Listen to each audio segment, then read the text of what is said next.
Գյորջյան Կասկադ 60 ամիս փուլային վճարում բազմաթիվ առավելություններ։ Լուսինե,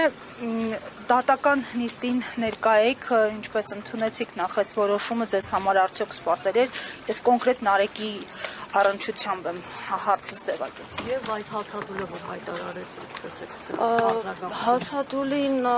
իր ոճով, Նարեկի ոճով չեմ զարմանում ընդհանրապես։ Ճիշտն ասած, չեմ էլ զարմանում դատարանի կայացրած որոշման վրա, որտեղ իրանցից ամեն ինչ սպասելի էր։ Այն, որ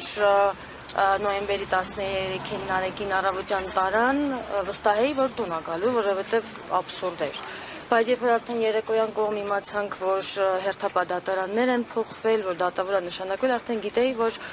կալանքի են տանում, հույսս չէի կորցրել վերաքննիչով։ Վստահ էի, որ վերաքննիչը որոշումը կբեկանի, բայց քանի որ վերաքննիչն է որոշման հրապարակումը հետաձգեց, էլի ակնկալում էի, որ որևիցե իրավական ուժ էլ չի ունենալու։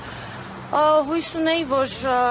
դատարան չեմ ճանաչում դատավորին, չեմ առնչվել, մամուլում էլ չեմ հանդիպել, ճիշտն ասած, իր կայացած որոշումներից չեմ իմացել, հույս ունեի, որ դատարանն իր իշխանությունը բանեցնելու է օրենքի եւ իրավունքի գերակայությամբ, բայց ականատես եղանք, որ անհիմն առանց հիմնավորելու էլ 3 ամսով երկարացրին կալանքը։ Հույս ունեմ, որ կգտնվեն դատավորների շարքում դատավորներ, որոնք որ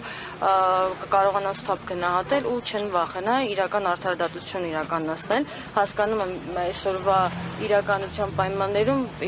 իրոք վախենալու բան է արդարադատություն, նորմալ ճիշտ արդարադատության իրականացնելը, բոլորը վախենում են, թե իրենց հետ հետո ինչ կլինի, բայց նաև թող բոլոր դատավորները հիշեն Արտուշ Գաբրիելյանի օրինակը, որ անգամ եթե դու ծառայում ես այս իշխանություններին ու իրանց հլու հնազանդվում ես, մեկ այլի անպատրիժ չես մնում դու։ Հենց այս իշխանությունների կողմից։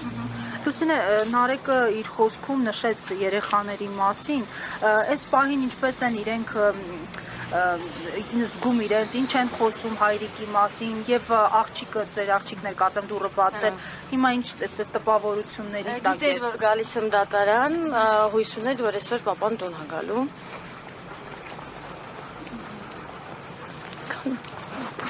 Եվ